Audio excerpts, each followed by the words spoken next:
Hey, welcome to Unpacked Radio. I'm your host, Norris Pope Johnson. Got me, DC Baddest. Hey. And we are in the baddest smoke lounge in the DMV area. Cigar lounge, smoke lounge, the Tinder Box.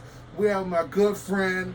I've been connected with him for about 2 years off and on about different parties I wanted to promote, different things I wanted to do.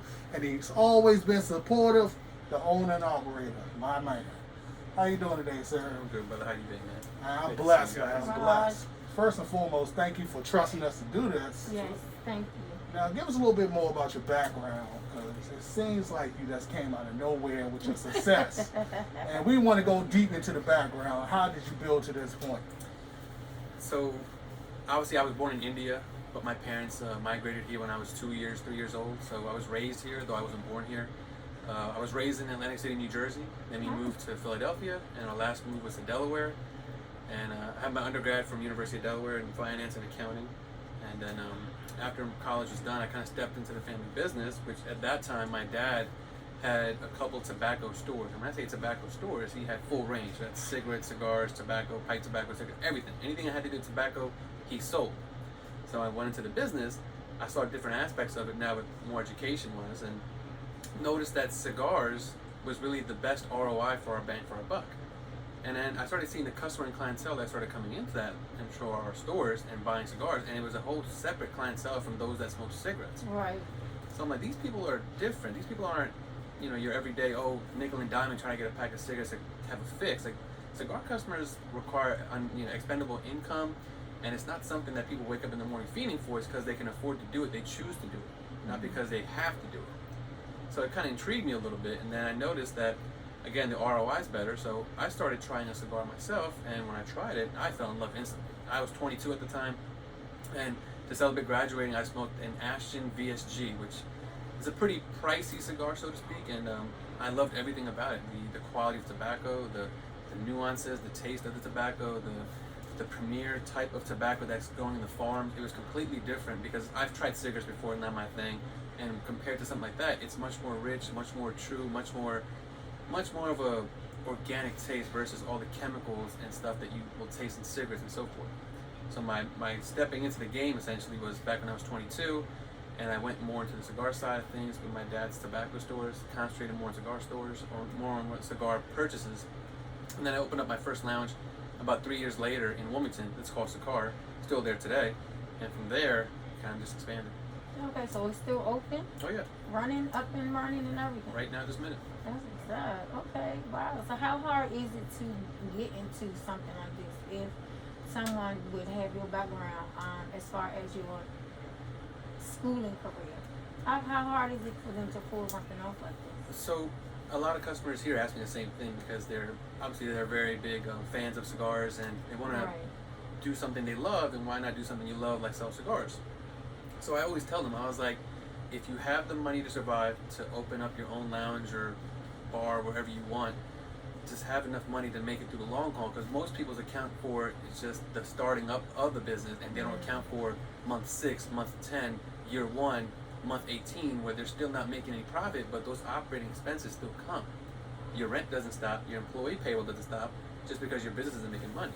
So most people make the major mistake of just accounting to just get open, thinking they're going to make money from day one, which typically is not the case. You have to have money for the long game. So what's your budget strategy like? How did you manage to? So right now, if I were to expand any more into the cigar industry, I'd only buy stores that are existing because they've already put the time and work in. Why would I want to open up a shop, brand new shop, work here for 10, 15, 20 years, building up the clientele when someone else did it already? Though they're going to ask for a premium, I'm paying a premium for the amount of years they've put in, which I'd rather not do at that time. I don't want to give 10 years to get a shop to where I need it to be when I can buy it outright, pay the premium for it, but get everything back in the next 10 years from day one. Now that's profit back in your pocket from day one, from a turnkey business. Oh, wow. Okay. That's what I'm talking about. So this was already here? This was already here. It opened up in 1998. So I bought it from the previous owner in 2014. Okay, wow. And it was actually a fluke. This wasn't even really for sale. I had a business in King George, Virginia, another tobacco store, and I used to pass this all the time to get across that nice bridge. Mm-hmm. And every time I rode past it, I would always wonder, I was like, who would go to a cigar bar in Waldorf, Maryland? No offense, but I knew nothing about the area, nothing about the clientele, nothing about it. So I was always wondering, like, who would put a cigar bar here? And then one day, me and my wife were driving to go to our store in King George from Delaware, and this really bad snowstorm hit in the middle of our ride. So a 2.5-hour ride turned into 5 hours. So we were driving down, we're like, we missed all our meetings, yada, yada, yada. Let's just check into a hotel, then we get to King George, and we'll just relax the rest of the day and pick up tomorrow. So then something clicked in my head. I'm like, well, it's only 5 p.m., though there's about 2 feet of snow on the ground. Where can we go? Where can we get something to eat or drink? And I remembered this place. And she said, well, call. And I called, and of course they were open, which to my surprise. When we pulled in, it was a Tuesday in the middle of January, 2 feet of snow on the ground, state of emergency, everything closed, and there's 50 people in here. Ooh. So that really piqued my interest. And by that time, I already had a good bit of connections in the industry, so I made some inquiries, and someone told me that saying, the owner here is a little bit older, and for the right price, he would sell and entertain it. And it just kind of snowballed from there. Now, my next follow-up question, because we got to the success too quick. Can you really explain the build-up to being that successful? For that person coming up behind you, please explain the struggles, the days where you thought, I only got a dime to my name, but I got to make this happen. So the best example for that wouldn't be this particular business. It'd be the one I opened up in Delaware in 2006, I want to say. It's a cigar lounge. It's my first cigar lounge. Now that was from scratch, from bare bones to the full lounge to building it day 1, day 200. And over there was just like I said, you don't make money from day 1. We didn't make money from day 1. We didn't probably make money till almost day 210. It took well over 6 months just to start turning a profit. So the biggest thing is you have to have the funds to guarantee that you can make it the long haul. And honestly, a lot of guys and women don't account for that, obviously, but that's their biggest downfall. So you got to work the hours, you got to work 7 days a week. Even now, with this business being as successful as it is, I'm still here 6 days a week. Most times you can find me here after 3 p.m. till closing every day except Sunday. And when football's back on, I'm here 7 days. So this is your love, this is your passion. You wouldn't mind doing anything else? Would you mind just taking off with your wife and we have our hands in a couple other things, but this particular business requires my full attention. Just because of the structure that it's in and the different variables that's always changing in here that I like to have a direct line and eyesight on. Because though this business does kind of run itself to a degree, just like any other business, if there's absentee ownership, the business will suffer. That's a lot. Now, can you explain that type of work ethic to people? Because it sounds like you're willing to do whatever it takes to make your business successful. And most people are not willing to do that. So can you explain that type of work ethic? Sure. So a couple rules that we always live by is most people get caught up in the fact that, I own a bar, I own a lounge, so that means I can drink whenever I want. Not the case. We sell well over 200 different scotches, 200 different bourbons. We probably have a portfolio of over 1,000 spirits in here at all times, from low end to extremely high end and everything in between. And I'm a drinker, I love to drink, but I make it a rule that I personally don't drink until the doors are locked, the money's counted, and everyone's tipped out. But that's when you can sit down and have a drink and enjoy, because the last thing you want to do is run your business intoxicated to any degree, whether it's small or large. Exactly. And a lot of people don't think that's a big deal, but it is a big deal. Because a lot of mistakes are made when you're not in the right frame of mind. Exactly. So when having to deal with money, especially your own money, you want to be in the clearest of mind at all times. That's always been a big rule of mine. Even though my customers ask me to sit down and have a drink and smoke with them throughout the day, but I tell them I don't drink while I'm on the clock. Like, well, what clock? You own the clock. I get that, but at the same time, if I get intoxicated, there's no one above me watching me, what I do, and making sure I don't make any mistakes. I love that. So how do you feel about, so when you open for your grand opening, I want to say I remember it, but I'm going to leave that alone. We're going to get to that part. How did you feel, because it's mostly predominantly black? Were you intimidated? How did you feel about, like, I need to police, I need to make sure I got security? No, not at all. Because my first lounge again in Delaware was also predominantly black. Okay. And before we even opened that lounge in Delaware, we noticed that the industry has changed drastically, which, again, for a good thing. Because go back 20 years, go back 25 years. I mean, you and me and her, we're not the typical cigar smoker. we all knew what the typical cigar smoker was going back 20 years because we all didn't have access to it. Right. But now, gentrification, things have changed. More money's coming into minorities, as it should be. So now we are allowed access to these great products that we were not allowed access to for so long. So now the industry has shifted because now we're having access to items that we all never had access to. So now what we're doing is we're embracing it and we're partaking in it and we're loving it. So the old clientele that used to be part of this business and this consumer base is slowly shifted. And now the biggest growing segment in the industry here is actually African American women. True. Okay. I definitely agree with Now, that. break down to me, how does that feel to be able to provide the type of service to the people? Because like you said, 25 years ago, maybe not even 20, maybe 15 years ago, people that look like us couldn't afford these type of luxuries. So how does that make you feel as an outsider to come to the community and build up? I think it's great. I mean, I love every bit of it. I mean, the one big thing we always do is when we do catering events, when we do local events around the area, our biggest goal is to involve the community and people that own businesses in the community. So like our customers in here are a wide variety of individuals. Some are government workers, some are retired, some are ex-government employees, some have their own small businesses. And what we do is we learn who the clientele base is in here. So when we do events, we say, hey, so-and-so owns a catering business, would you like to cater our next event? Because now we like to give back to our clientele that have given us so much. So we like to keep everything in the house, in the communities, as much as we can. We don't go out to big catering agencies, we don't go out to big event agencies and say, hey, can you do XYZ? Because that's what they do. No, they have enough money. Let's put money back in our community and to the people that help put money in our pocket. But you don't seem too shy with the lingo, and you seem like you keep up with everything since you from, you basically was raised there. I live 3 miles down the street. Right. Okay. I moved down here. Okay. All right, that's what's up. So how does your family feel about you being away from home so much? My wife has, God bless her soul. I mean, she rolls with the punches pretty good. Oh, I mean, she's very understanding. And she knew from the beginning, once we got married, that this is who I am. I've always been in business. I'm going to stay in business for as long as I can stay in business. So she knows what that part takes. It's not like a 9 to 5, weekends off. It's just when your eyes open to when your eyes close is when you're on call. So how does your parents feel about this situation, or am I going too deep into it? How do they feel about you making sure that the family business stay in the family business, like keep the legacy going? My parents are well retired. They retired over 10 years ago. Okay. So they don't really mind what I do or what I get involved with, as long as it's above board and legal and I'm not in legal trouble and vice versa. Exactly. That's all they care. That's like any mom or dad. They said whatever you do, just keep your nose clean. Don't get involved in things you shouldn't be involved in. Make money honestly. Don't cheat people. Don't look for a one hit. Look for longevity. My dad told me that. He's like, look for longevity. Yeah, I can make 50-60% off of you guys on one purchase, and then once you guys leave and feel slighted, I'll never see you again. But if I make 20%, 25% consistently over 10, 15, 20 years, that's worth much more than that one time. So doing honest business, more importantly, is very important to us. Absolutely. Now, I know a lot of people always say, I don't want to work for no one. I want to be my own boss. Can you really explain the grind?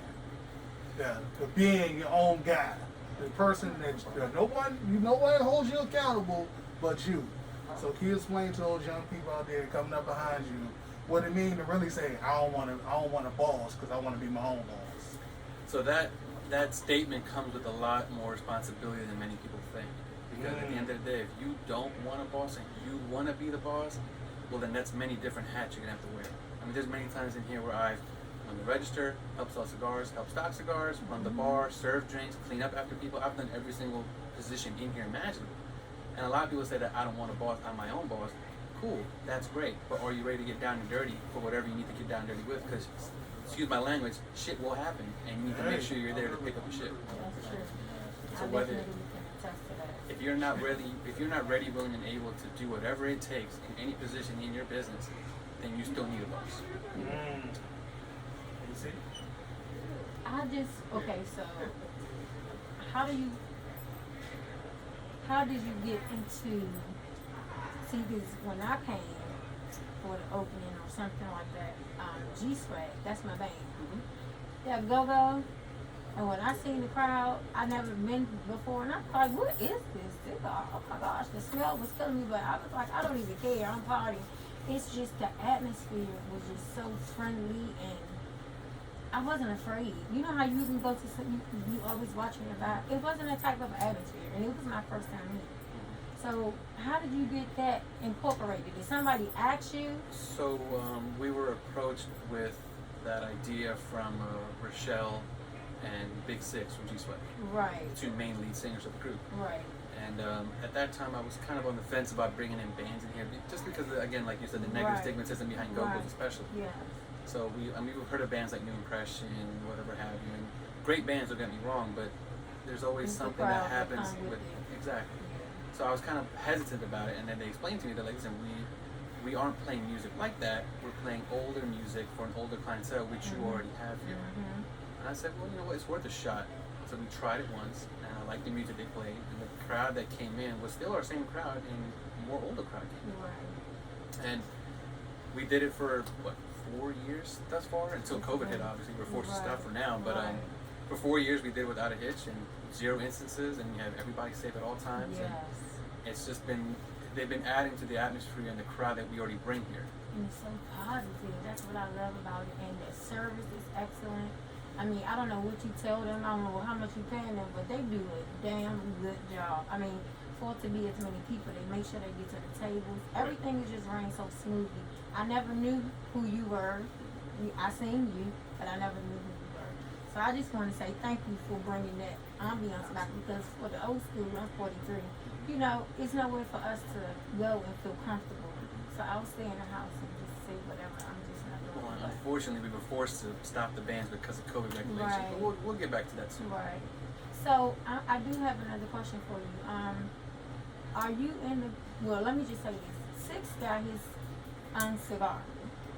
So were you a part of helping him do that? I helped him reach the people that he needed to reach to get his cigar done. Okay.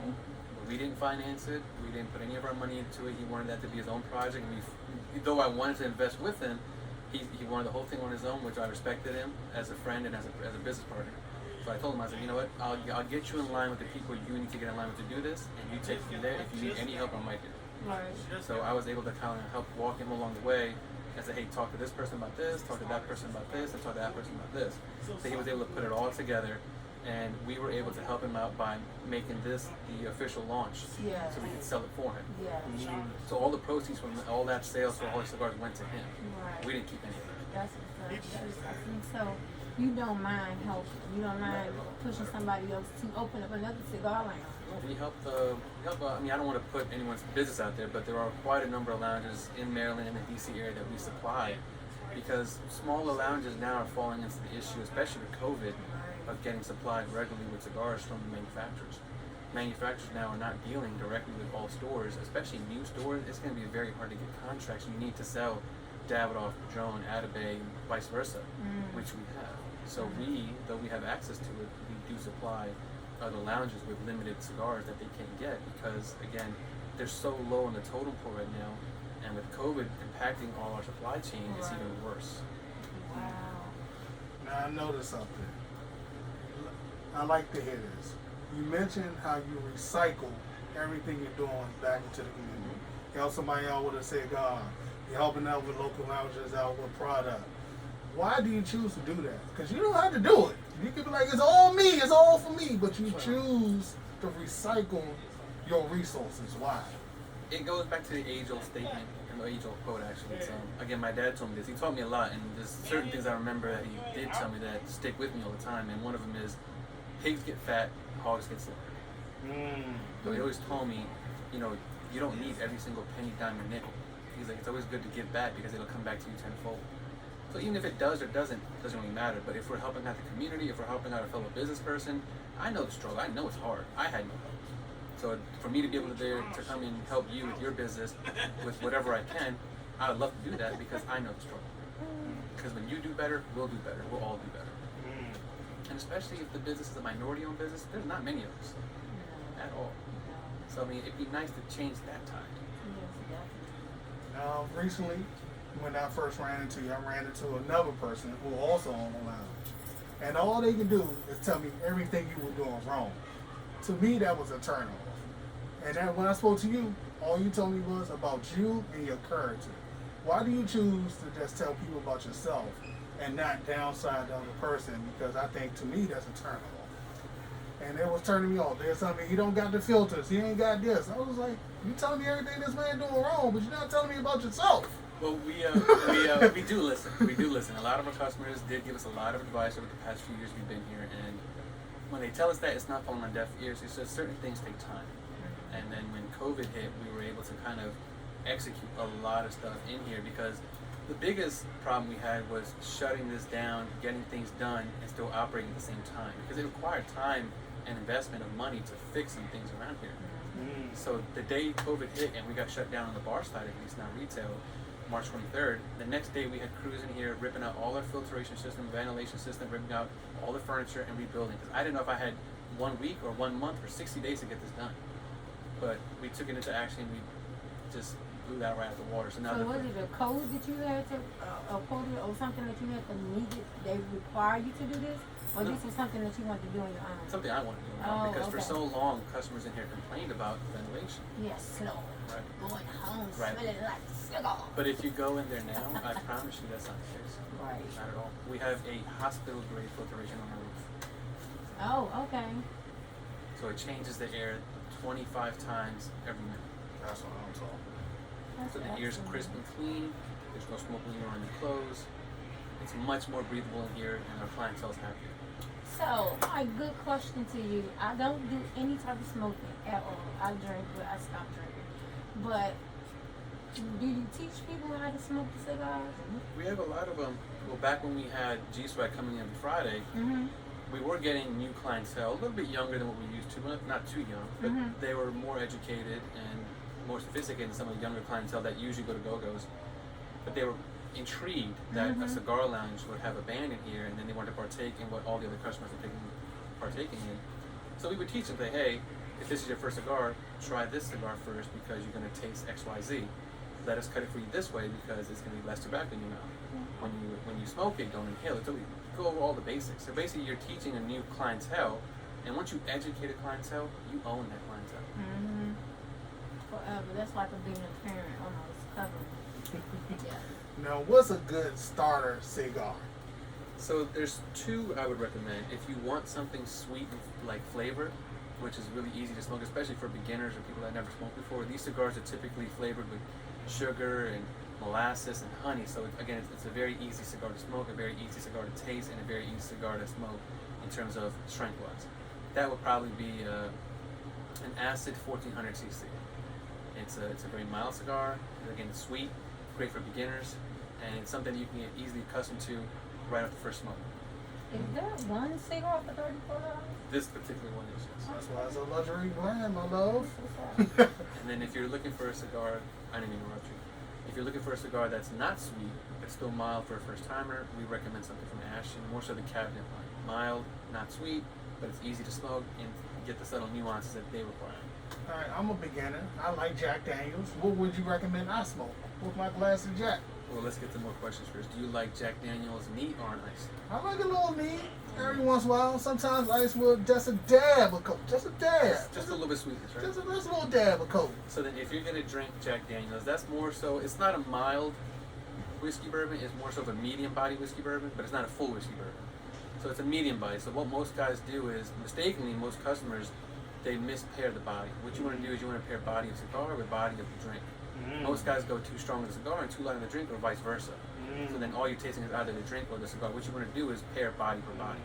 So something like Jack Daniels, especially with you still being a new smoker, I'm guessing, I would recommend something from Toro Fuente. Okay. Sun grown especially, because the spice from that with a little dab of coke in your Jack would offset the contrast of spice and sweetness. It may be a date, my friend. It may be a date. I'm going to have to hold you to that one. First So one's what only. is the feeling? What is it? Is it you lift it? You high? I don't know. No, How do you feel? It's not like the feeling of getting high or intoxicated by any type of form. It's a relaxing experience. I mean, whether you had a hard day's work of doing X, Y, Z, or whether you've just been lounging around all day and want to continue the relaxation, this is a relaxation item. It's meant to relax you, bring down your nerves, bring down your stress, and just kind of let you experience what almost 100 people have made in one cigar. Because most cigars touch almost 100 different hands, from seed to rolling. So it's still it's one of the very few still made handmade products in the world. This doesn't touch a machine. It's all touched by hands. So you can see the quality of work, the quality of tobacco, the quality of experience behind it when you smoke it. So it's many different types of flavor and nuances that you look for, but again, it helps you to just be calm and just bring things down and let you enjoy that little bit of time you have to smoke. So what would my doctor say about me smoking a cigar? Probably, Is this healthy? that wouldn't be the move for you. Lady, you got some serious things going on. I'm You not need to talking. recuperate. No, I'm just talking about in general. Don't worry about my situation. If a regular young lady just stepped up and said, "Okay, hey, you know, I told my doctor that I was smoking," what would the response be? Is this a healthy thing? Well, I tell my doctor. I go for my physical every year, and he knows I smoke 2 to 3 cigars a day, without fail. Okay. And he says, though I would not like you smoking, he says everything in moderation. If you're gonna smoke 2 cigars a day, make sure you exercise as well. So everything in moderation. You gotta balance it out. Yeah. You can't smoke 3, 4, 5 cigars a day and drink like a fish and just go home and sleep. Like you gotta balance it out. Right. I'm noticing a lot of young ladies are starting to smoke. They starting off with the tips on them, the black and mild, and I noticed that a lot of the older guys smoke the fatter cigars. So I was like, maybe this is something that you just do when you get older. You know, It's when you hit that point, you know you made it. it's something you appreciate as you go, because maybe when you're 21 versus 41, what you're looking for in smoke changes. True. What you're looking for in sweetness and quick hit or possibly some type of intoxication is more so there when you're 21 versus when you're 41, when you want to sit down, have a nice glass of wine and relax. Right. And there's different ways to relax. Okay. I have been schooled today, definitely. So how do you keep them? So it's so many in here. So do they go bad? Do they get stale? Like how do they maintain their? So this room is surrounded with cedar wood. And cedar wood is a very special type of wood that can take a lot of moisture and not crack, seal, or break. So you surround the whole room with cedar wood, then you seal it. Basically, no air gets in, no air gets out than what you supply. And then units like this and the one down there, they're humidification units. They add humidity into the room. And then you have fans or some type of circulation spreading around the humidity evenly throughout the whole humidor. Our humidor is 54 feet long and 12 feet wide. Wow. It's not your typical walking humidor. Most humidors are a fraction of that, if not smaller. So this takes a lot to keep everything fresh and humidified because cigars have to be in relative 70% humidity and 70 degrees Fahrenheit. Okay. So what is your highest cost cigar? Like Right. the Jay-Z cigar. Right now we are lucky to have Oro Blancos by Davidoff. It's $500 a stick. Jesus. We will never know what that tastes like. That's all. But surprisingly, it's blended by the man in the poster right behind you. Oh, right here? Yeah, Eladio Diaz. He's Okay. the master blender for Davidoff. So those cigars are personally blended by him. Oh, wow. Okay. Which is almost like getting a car, like a Ferrari made from Enzo himself. Mm. That would be the equivalent. Oh, okay. And the lowest cost is, do you guys sell black and mild? No? Hey, I don't know. I just heard it was a little cigar. That's all I know. Our thought process is if a machine touches it, we don't sell it. Oh, okay. So those are manufactured by machine. And it's also owned by a big conglomerate, Altria, which is Philippines. I don't know. Marlboro.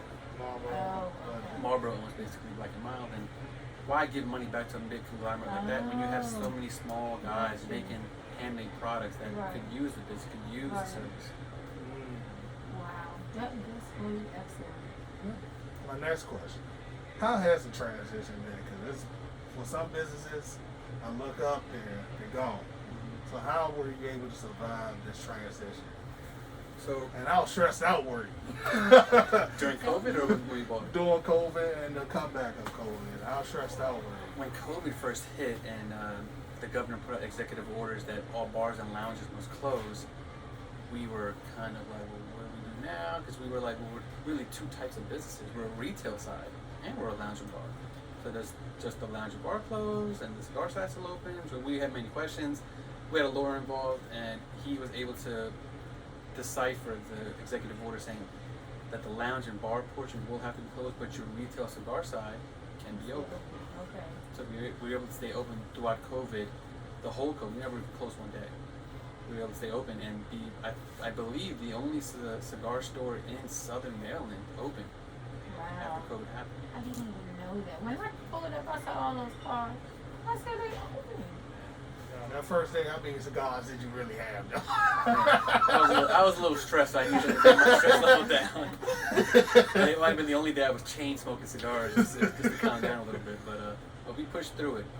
Man, that's That's understanding. good. That's a blessing. So this might be a silly question, but No such thing as a silly I'm question. just saying, I'm new to all of this smoke thing, but the hookah thing, is that incorporated in this in any type of way? No? No, Okay. but it's funny you say that because though it's not here, my wife opened a hookah bar right behind me. Oh, That's that's her? right. Oh, The side wow. hookah is owned by my I've wife. never been there, but I see the sign all the time. So the interesting facet of that is it's a Wow. completely different market, much younger clientele, and Mhm. much more of a club atmosphere. Mm-hmm. So the customers that come here, they don't want the club, or I'm sorry, are looking for the club type of atmosphere with hookah. It's 50 feet down this way. Wow. So we weren't able to, so we didn't dilute our clientele with a different clientele just to make profit on the table. Though we could have incorporated hookah and cigars in here under one roof, I believe it would have taken away from our core clientele Mhm. that doesn't want that, that don't come looking for that. Exactly. And more so, hookah clientele doesn't want to smoke cigar smoke. Exactly. Because I'm sure like yourself, when and if you did smoke hookah, it's a much lighter smoke, doesn't really stink, doesn't stain your clothes. You can leave, you can be in a hookah bar for 6 hours and leave and not smell anything Right, different. exactly. But if the guy next to you smoking a cigar, well now you're gonna smell like a cigar after you leave. Right. Okay. So we want to differentiate the clientele. Well, congratulations. That's absolutely success. That is success. I'm trying to be like you. Now, that's my next question. For the young person coming up behind all of us, please break down your definition of success. Success is like being a doctor. You're on call 24/7. If the lights aren't on, XYZ, it's up to you to fix it and figure out how to get them back on.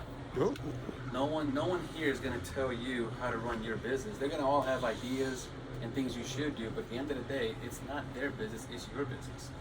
So unless you know how to fix it, unless you get behind it and get people involved to help you fix it, it's not going to be fixed. It all falls on your shoulders. At the end of the day, whatever happens falls on your shoulders, and you need to be prepared to fix it in any which type of way it's involved.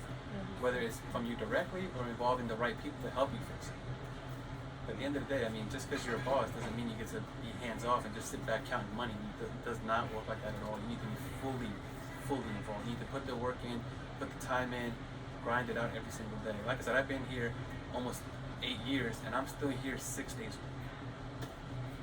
I just want to share this. I have a couple of businesses. I have a women's outreach called My Sister's Keeper, Indeed, and then I have a collection called Dcbaddestco collection. I actually custom design mirrors, little trinkets, lady love, little different things, and I am just starting. So I get discouraged sometimes when it's not so many orders. Maybe 2 months will go by and I don't get one order, but I just keep making things and I just keep pushing it out there and I just keep pushing it out there. So you have definitely inspired me to just continue on, to let me know that, in spite of the slow times, the big times are, I want to come. And I'm not necessarily looking forward for just some money. I just want them to recognize my talent, because I'm good at what I do. It looks I'm good. good at what I do. I don't know. I think personally about success, it's not about the money. It's about doing something you love to do Exactly. and making money while doing it. Exactly. Like this, I love doing this. I do my other job. It's cool. I'm good at it. I can retire Right. and 15, 20 years from now, go off and sell into the sunshine with Kimberly as a federal security officer. No problems. We ain't got to take the risk, but we choose to take the risk Right. because this is what we love to do. Right. And speaking of risk, why do you take this risk of doing a crazy business like this where you can be up, you can be down, you can be sideways? Explain to people coming up really behind you, what does it feel like to take that type of risk every day? Well, before you even get into that type of risk, you do your research, and you more so you do your homework to make sure you can mitigate the risk as much as possible. You're never going to be in a situation where there's zero risk, because that doesn't exist. There's always going to be some form of risk. It's just your job to mitigate it to as low as possible. Like before I bought this business, I went over his books thoroughly with a microscope. I mean, I have finance and accounting degree, so I knew exactly what to look for. And I saw the numbers he was doing. I saw the numbers that he was spending, and more so, I saw the numbers he was making. And I did the research on my own, and it did involve a couple other people as well. And and we just made this decision that said, you know what, this all adds up. This all will work if XYZ keeps happening. But it's up to me to make sure XYZ still happens. So I wasn't 100% sure if I stepped in here day one after I bought it, would the customers follow the old owner to wherever he went. So that's a risk you can't mitigate. Right. You can hope and pray for the best, but at the end of the day, you kind of talk yourself into it that most of these customers that have been coming here for 10, 15 years, they're not going to break the cycle. Once a customer has a cycle of pattern that they like to stick to, it's very hard to break that cycle. I know. So as long as you keep the cycle up without any major changes, small changes are going to happen regardless, but as long as you can make sure that their day-to-day schedule doesn't change, you own that customer. So I have to ask you, and we were talking about people who are coming up behind us, how important is the education part behind it? Do you have to go to college? Do you have to get a master's degree? Do you have to get an associate's degree? Honestly, I mean, it's an added bonus if you do, because, I mean, when I have my finance and accounting degree, I do my own books.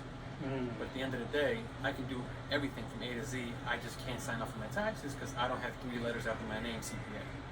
So I turn all my books to my CPA, he overlooks them, signs it, gives me a bill for $2,000, and that's all it's like.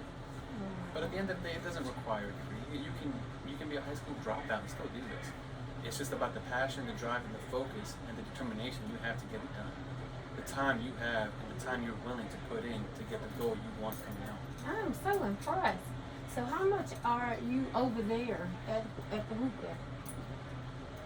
So my wife, we just had a son 1 month ago. So he's a month old. Yeah, I saw him. Congratulations. Thank you. So my wife is taking a little hiatus from work, so I'm covering for her over there. But we have set up a great team over there to where I don't have to be as there as much as I am here, though I do keep a good eye over there as well. We have a great manager on staff, one that we've worked with since we've opened, who we trust fully. He takes care of a lot of things for us. But again, nothing's left onto him fully. Everything is checked and double checked and verified. Gotcha. Yeah, you don't fully trust anybody with anything. Right. Yeah, that's absolutely. I mean, and that's not anybody. Me, sometimes I don't trust myself. I double and triple check my own work. Right. Because we're all human. Mistakes happen. Exactly. Whether they're intentional or unintentional, it's when you check and verify is when you catch it. Yeah. All right, my last question, and then we're going to let you go. What advice do you have for me and DC coming up in our own build-up and our own brand that we're trying to build? It's old statements. I mean, just, the best advertisement is word of mouth. You can't pay for that. It's so organic and it's so natural. It's the best advertisement. We don't advertise at all, not one bit. But what we do is we continuously give back to the community. We continuously give back to Charles County. Like during COVID, for example, we did free meals every Sunday for 6 months. We spent over $25,000 in giving out free meals to the community just because it was a hard time for the community. Not that we expected anything back, but what that community did for us was spread our name around tenfold. So we got a lot more business back during COVID, especially as we started giving back to the community as we already had then. That's big. And thank you for that. Thank you. Right. I'm sure some of my family and friends in Charles County definitely benefited from it. Yeah, I mean, and there was no purchase required, and you could pull up on. We did it every Sunday, starting, I believe, the second week in April, Okay. almost to like the end of September, where you can pull up on Sunday between 1 p.m. and 4 p.m. Pull it right to the curb. We'll hand you a free meal. Whether you have 2, 3, 4 people in the car, everyone gets a meal. That's what's up. Something simple as just getting food that day and saving $10, $15 and going to eat somewhere else. That might have been big for some people. That's so true. So Yeah. it's very big about giving back to the community because it's at the end it's the community that supports you. Yeah. So you're only as strong as your community. Yeah. So I have a question. I know you said this is the last one, but this is the last Take one. your time. As far as your heart is concerned, you seem like you have such a big heart. How do you pray with your religion? How much does that part take in your character and your personality? So my mom is super religious, which is the reason why I don't cut my hair. It's part of our religion not to cut our hair. And because of respect for my mom and the respect she has for our religion and respect for her mom and me, I don't cut my hair. But every morning I do my prayers, and it takes about 15 minutes of my day, but it puts you in a good mindset. Almost like a little bit of meditation, so to speak. Right. But it puts you in a positive mindset. And when you go out into the world and do your thing, you're already in that positive flow of things, so it's only going to add to your day. And it seems like that. Absolutely. That's wonderful. I'm so happy to hear that. All right. And finally, where can people find you? And what hours are you open? Because that's the most important thing. So we're blessed to be back to normal hours. So Sunday we're open 10 a.m. to midnight. Monday, Tuesday, Wednesday we open 9 a.m. to midnight. Thursday, Friday, Saturday we're open 9 a.m. to 2 a.m. And where are you located currently? We are at 2754 Crain Highway in Waldorf, Maryland, in Charles County. And the phone number, just in case we want to call in. The phone number is 301-374-9100, and you can always find us on Facebook under Tinderboxwaldof or Instagram Tinderboxwaldof. And do you guys have a website? We do, Tinderboxwaldof.com. See, there you go, baby. I like to get all the So when's information. G-Swag coming back? When the governor gives us the okay. Oh,